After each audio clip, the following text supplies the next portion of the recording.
Hello, આપણે જે next topic discuss કરવાનો છે એ છે quality of work versus the work life balance. તો એની અંદર જે અલગ અલગ ડિફરન્સ છે એ આપેલા છે. The concept of quality of work life refers to how are the working conditions, like it can be temperature, humidity or any other environmental factor, or it can be a work culture, amenities or facilities an employee has that directly affect the work performance. તો concept આપેલું છે quality of work life, કે તમે work જે કરો છો અથવા તો જે તમે વર્ક લાઈફ સાથે જોડાયેલા છો, તો એ જે છે એ વર્ક લાઈફની ક્વોલિટી કેવી છે, કે તમે જે વર્ક ઉપર જાઓ છો એ તમને ફાવે છે, ગમે છે, એનું જે એન્વાયરમેન્ટ છે એ કેવું છે, એ બધું છે એ ક્વોલિટી ઓફ વર્ક લાઈફ બેલેન્સની અંદર ઇન્ક્લુડ થશે. નેક્સ્ટ છે, it has defined the quality of life is quality of work life is the degree to which the member of work organization are able to satisfy important personal needs through their experiences in the work organization. કે ઓર્ગેનાઇઝેશનની અંદર જે લોકો તમારી સાથે work કરે છે, તો એ લોકો છે એની સાથે તમારું સેટિસ્ફેક્શન કેવું છે, કે તમને એની સાથે ફાવે છે, ઓર તમારે જે પ્રકારનું એન્વાયરમેન્ટ જોઈ છે એ પ્રકારનું એન્વાયરમેન્ટ મળે છે, એ બધું જ છે એ તમારા વર્ક સેટિસ્ફેક્શનની અંદર ઇન્ક્લુડ થશે. The contemporary concept of quality of work life is to create the climate at the workplace so that the human technological organizational interface leads to a better quality of life. QWL is the degree to which the QWL means the quality of work life is the degree to which the individuals are able to satisfy their important personal needs while the employed by the firm. તો એની અંદર include થશે કે તમારી personal જે needs છે એ satisfied થાય છે કે નહીં, પછી નોન મોનેટરી ટર્મ્સની અંદર હોય કે મોનેટરી ટર્મ્સની અંદર હોય. Companies interested in enhancing the employees QWL generally try to instill in employees the feelings of security, equity, pride, family, democracy, ownership, autonomy, responsibility and the flexibility. Companies interesting means કે તમારે employ છે એની quality છે work લાઈફની increase થવી જોઈએ. એની સાથે સાથે જે non monetary reward છે, જેમ કે તમારા જોબ સિક્યોરિટી છે, બધા જ એમ્પ્લોયને એક સરખી રીતે ટ્રીટ કરવામાં આવે, ઇક્વિટી, પછી પ્રાઇડ, કે તમને કોઈ વર્ક કરો છો એનું પ્રાઇડ મળે છે કે નહીં, ફેમિલી, એનું બેકગ્રાઉન્ડ મીન્સ કે ફેમિલી છે એવું એનું રિલેશન્સ તમારા જે છે એ ફેમિલિયર હોવા જોઈએ.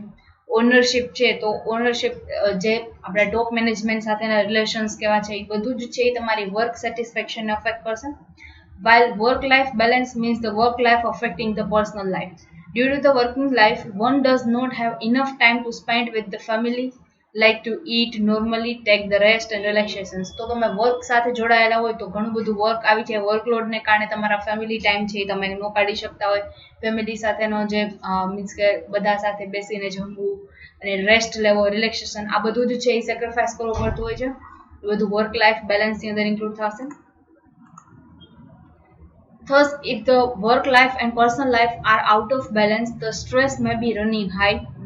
When one faces challenges in one's personal life or professional life, one of the sides gets affected. The work-life balance describes the relationship between the work and the commitments in the rest of one's life and how they create the impact on the one another. તો જે work life balance તમે maintain ન કરી શકો તો એની effect છે તમારી personal life ઉપર આવશે, બરાબર છે, તમારા માઇન્ડ ઉપર આવશે, તમે એના કારણે છે સ્ટ્રેસ વધી જશે. It is the concept including the proper priorities between the work career and ambition and lifestyle. Lifestyle means કે health, pleasure, leisure, family and spiritual development or meditation. Work એટલે તમે કરિયર માટે કે એમ્બિશન માટે જે તમે વર્ક કરતા હો છો, અને લાઈફસ્ટાઈલ એટલે કે પર્સનલ જે હેલ્થ છે, પછી પ્લેઝર છે, લેઝર મીન્સ કે આરામ, ફેમિલી ટાઈમ, સ્પિરિચ્યુઅલ ડેવલપમેન્ટ, આ બધું જ છે એની અંદર ઇન્ક્લુડ થાય. કે તમે તમારા જે શરીર માટે કોઈ ટાઈમ ન કાઢી શકતા હોય, મેડિટેશન કરવું, યોગા, બધું બરાબર છે. તો એ કયું તમે કોઈ વસ્તુને વધારે પ્રાયોરિટી આપો છો એના ઉપર છે, એ ડિપેન્ડ છે. નેક્સ્ટ જે આપણે કન્સેપ્ટ ડિસ્કસ કરવાનો છે જોબ સેટિસ્ફેક્શન. તો જોબ સેટિસ્ફેક્શનની અંદર આપણે ફર્સ્ટ કન્સેપ્ટ અને મિનિંગ ડિસ્કસ કરશું. The term job satisfaction was brought into the limelight by Hoppock somewhere in the 1935. તો 1935માં છે આ જે કન્સેપ્ટ છે આપવામાં આવેલો હતો. Job satisfaction is the mental feeling of favourableness which an individual has about the job. તો એ એક ઇન્ડિવિજ્યુઅલ ફિલિંગ છે કે તમને કોઈ વસ્તુ તમે જે કરો છો એને એ વર્કથી કે એ જોબથી તમને સેટિસ્ફેક્શન છે કે નહીં. It is the variable matter. It usually depends on the mind of employee or worker. The positive attitude regarding to any work of persons is stated as the job satisfaction. કોઈ પણ work છે તમે કરતા હો બરાબર છે, જો એનો તમારો પોઝિટિવ એટીટ્યુડ હોય કે આ વર્ક કરવું ગમે છે અથવા તો એ વર્કની અંદર તમે કાંઈ એક્સપાન્શન કરો છો તો એ બધા પોઝિટિવ એટીટ્યુડ છે. Someone may feel satisfaction in the particular work condition while the other may feel unsatisfactory to the some conditions. તમે જે વર્ક કરો છો એની સાથે સાથે ઘણા બધા એમ્પ્લોય છે એ સેમ ટાઈમ વર્ક કરતા હોય છે, તો ઘણા લોકો છે એ વર્કથી એને સેટિસ્ફેક્શન મળતું હોય, ઘણા લોકોને ન મળતું હોય, કારણ કે બધાના ઇન્ટરેસ્ટ છે એ સેમ ન હોય બરાબર છે. તો કોઈ વસ્તુ છે એનાથી અમુક લોકોને સેટિસ્ફેક્શન મળે છે, સેટિસ્ફેક્ટરી છે, અમુક લોકોને નથી. Job satisfaction is depended on a person who will take his positively or negatively in his own career. તો એ પોતાના કરિયર છે એ બધાના ગોલ્સ છે અલગ અલગ હોય છે, તો એ પોતાની રીતે જોશે કે એને એ જે જોબ સેટિસ્ફેક્શન છે અથવા તો એ જોબ કરે છે એને પોઝિટિવ વેમાં લે છે કે નેગેટિવ વેમાં લે છે, એ પર્સન ઉપર ડિપેન્ડ છે. બધા પર્સન્સના એમ્બિશન્સ અને ગોલ્સ છે અલગ અલગ હોય છે. નેક્સ્ટ આપણે ડિસ્કસ કરવાનું છે definitions. Keith Davis stated as a job satisfaction is a set of the favorable or unfavorable feelings with the employee views their work. જેમ આપણે આગળ મિનિંગમાં ડિસ્કસ કર્યું કે બધા માટે સેમ સિચ્યુએશન ન હોય, બધાની ફિલિંગ્સ છે અલગ અલગ હોય, અમુકને ફેવરેબલ ફિલિંગ હોય, અમુકને અનફેવરેબલ હોય, એટલે મીન્સ કે અમુકને સેટિસ્ફેક્ટરી હોય, અમુક માટે સેટિસ્ફેક્ટરી ન હોય. A look quoted as a job satisfaction is a pleasurable or positive emotional state from the appraisal of one's job or experience. તો આપણને સેટિસ્ફેક્શન કઈ રીતે મળે તો કે આપણે જે વર્ક કરેલું છે એનું મીન્સ કે એનું બધા જે વ્યક્તિઓ છે એની સામે એનું કહેવામાં આવે અથવા તો એના માટે આપણને કોઈ પ્રાઇઝ આપવામાં આવે બરાબર છે. તો એ બધા પોઝિટિવ ઇમોશન્સ છે જે આપણને આપણા જોબ અને એક્સપિરિયન્સમાંથી મળતા હોય છે. Vroom said about the job satisfaction as a job satisfaction is generally considered to be an individual's perceptual or emotional reaction to important part of the work. તો આપણે જે વર્ક કરીએ છીએ બરાબર છે એનું એક આ ઇમ્પોર્ટન્ટ પાર્ટ છે જે ઇમોશન્સ સાથે જોડાયેલું છે. એનું કોઈ મીન્સ કે પ્રેક્ટિકલ ઇફેક્ટ ના આવે, બટ એ ઇમોશન્સ છે કે જેના કારણે આપણે જો પોઝિટિવ છે તો એ તમને ઘણું બેનિફિશિયલ થશે, અને જો નેગેટિવ છે તો એ તમારી work life balance and personal life balance વચ્ચે મેન્ટેન છે એ તમે જે મેન્ટેન કરો છો એ પોસિબલ નહીં થાય. Pestonji has aptly defined job satisfaction in 1973 as job management, personal adjustment and social relations. તો એની અંદર ત્રણ ફેક્ટર છે ઇન્ક્લુડ થાય છે. એક તો મેનેજમેન્ટ, તમે જે જોબ કરો છો મેનેજમેન્ટ, પર્સનલ એડજસ્ટમેન્ટ કે તમારે પર્સનલ લાઈફ અને વર્ક લાઈફ બેલેન્સ છે એ કરવાનું છે, તો એના માટે ઘણા બધા એડજસ્ટમેન્ટ કરવા પડતા હોય છે.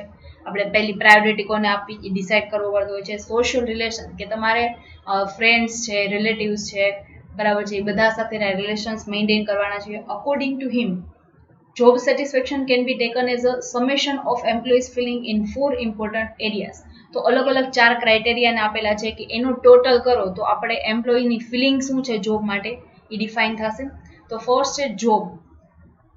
તો જોબની અંદર આપણે જોઈએ તો nature of work, hours of work, fellow worker, opportunities on the job for the promotion and advancement, overtime regulations, interest in work, physical environment and machines and tools. તો અલગ અલગ છે એ જોબના ફેક્ટર છે કે જેના કારણે આપણને જોબની અંદર સેટિસ્ફેક્શન કઈ રીતે મળશે એ ડિફાઇન કરવામાં આવે છે. જેમ કે આપણે કયા ટાઈપનું વર્ક કરીએ છીએ એ આપણા ઇન્ટરેસ્ટનું છે કે નહીં, આપણે કેટલા આર્સ વર્ક કરીએ છીએ તો એ આપણી ઇમ્યુનિટી ઉપર ડિપેન્ડ છે કે આપણે કેટલું વર્ક કરી શકીએ છીએ.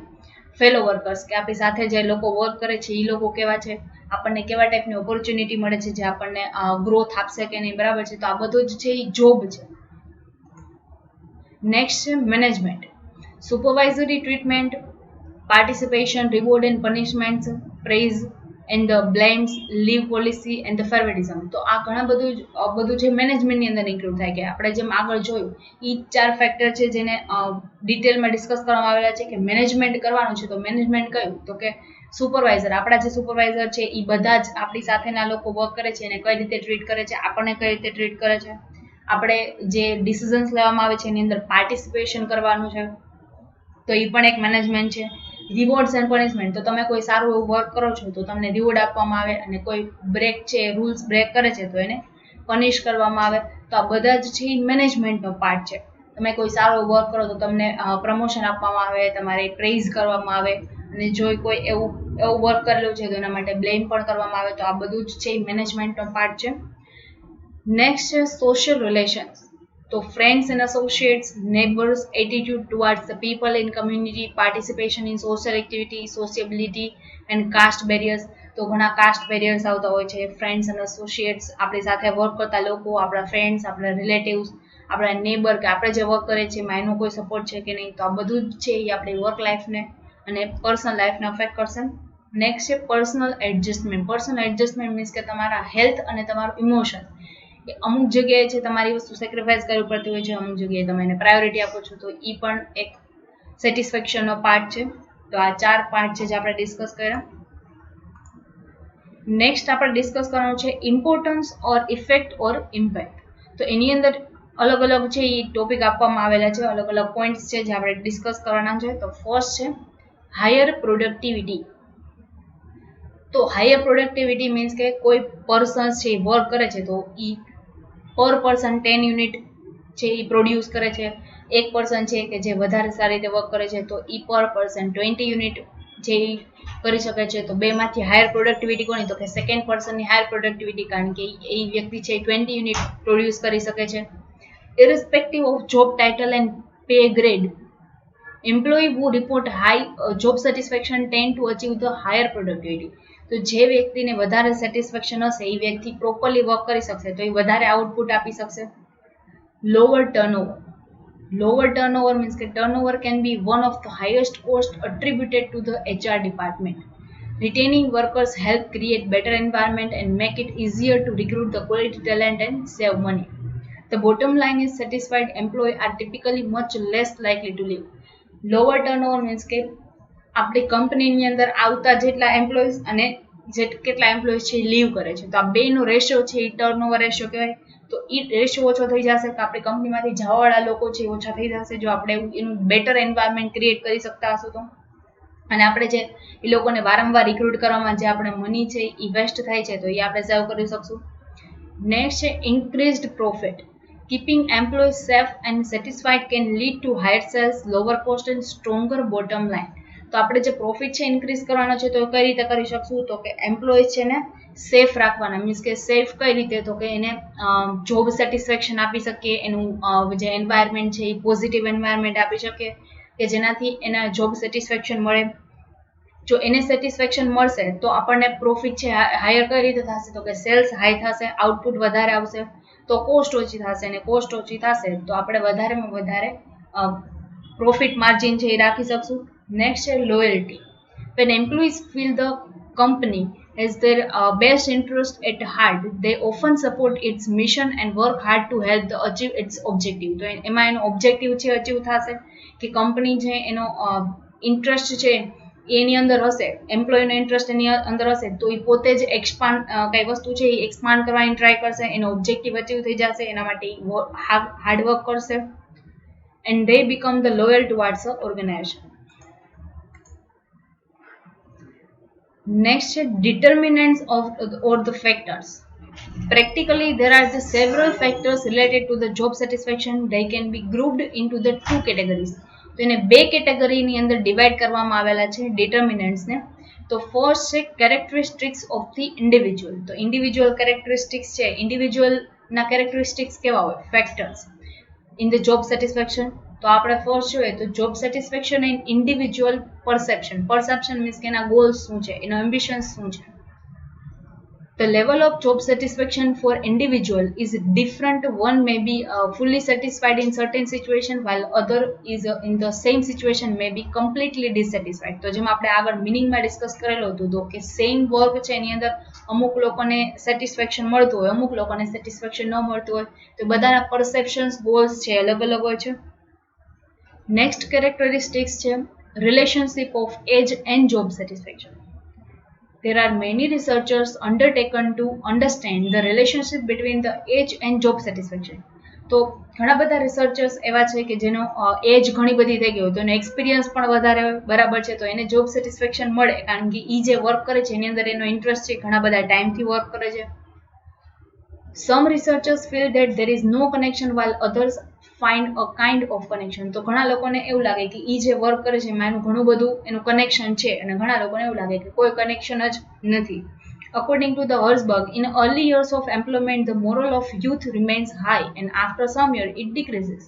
તો આપણે જે વર્ક છે એ વર્ષોથી કરતા આવતું બની શકે કે એમાં એનો મોરલ ડાઉન થઈ જાય. અમુક લોકો છે એને એવું ગમે કે એ લોકોને સેમ ટાઈપનું વર્ક છે એ જ આપવામાં આવે તો એને ગમે, વારંવાર જો એ ચેન્જ કરવામાં આવે તો એને ન ગમતું હોય, બરાબર છે. તો ઘણા લોકોને ડેવલપમેન્ટ છે એ વધારે ગમતું હોય, તેને ન્યૂ જે અલગ અલગ વર્ક છે, વર્ક એક્સપિરિયન્સ છે એ ગમતું હોય, બરાબર છે. તો આ વ્યક્તિના જે પરસેપ્શન્સ છે એના ઉપર ડિપેન્ડ છે. તો relationship of age and job satisfaction. Next છે educational level and job satisfaction. તો તમારું એજ્યુકેશન લેવલ કેટલું છે. જે બોટમ લેવલ ઉપર વર્ક કરતા હોય, જેને ફિઝિકલ વર્ક કરવાનું છે, તો એનું એજ્યુકેશન ઘણું ઓછું હોય. પછી જેમ જેમ તમે લેવલ ઉપર જતા જાવ એવી રીતે એજ્યુકેશન છે એ વધારે હોય, વર્ક ઓછું હોય, કે જેમાં તમારે માઇન્ડથી વધારે વર્ક કરવાનું હોય છે. There are many controversies as to if there exist any relationship between the educational level and job satisfaction. તો એજ્યુકેશન લેવલ અને જોબ સેટિસ્ફેક્શન બેયનું પણ રિલેશન છે કે કોઈ વ્યક્તિ છે એ ખાલી પૈસા માટે વર્ક કરતા હોય, ઘણા લોકો છે એ પોતાના ગ્રોથ માટે વર્ક કરતા હોય. તો બે વચ્ચેનું જે ડિફરન્સ છે એ આપણે જોઈ શકીએ કે એક વ્યક્તિ પોતાના ઇન્ટરેસ્ટ માટે વર્ક કરે છે, એક વ્યક્તિ મોનેટરી ટર્મ્સ માટે કરે છે.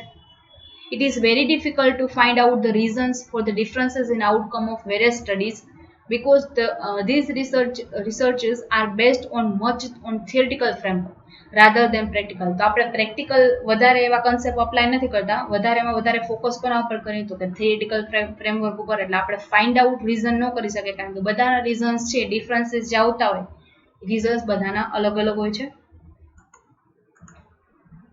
નેક્સ્ટ જે જોબ સેટિસ્ફેક્શન છે, according to the one research, it has been revealed that one employees are more satisfied with their job than men despite the fact that the men and women are getting the same pay and status. તો આપણે જોઈએ તો main અને woman વચ્ચેનું આપણે જો difference મેળવીએ તો જે વુમન છે એ વધારે એના જોબથી છે એ વધારે સેટિસ્ફાઈડ હોય, જ્યારે મેન છે એ પોતાના જોબથી છે એ સેટિસ્ફાઈડ નથી હોતા. તો એ જાતિ જે છે એના વચ્ચેનો ડિફરન્સ છે એના કારણે એ ડિફરન્સ આવી શકે છે. તો આ એનું ડિટર્મિનન્ટ ફેક્ટર છે. નેક્સ્ટ જે છે જે કેરેક્ટરિસ્ટિક્સ ઓફ ધી જોબ જે આપણે નેક્સ્ટ લેક્ચરની અંદર ડિસ્કસ કરશું. Thank you.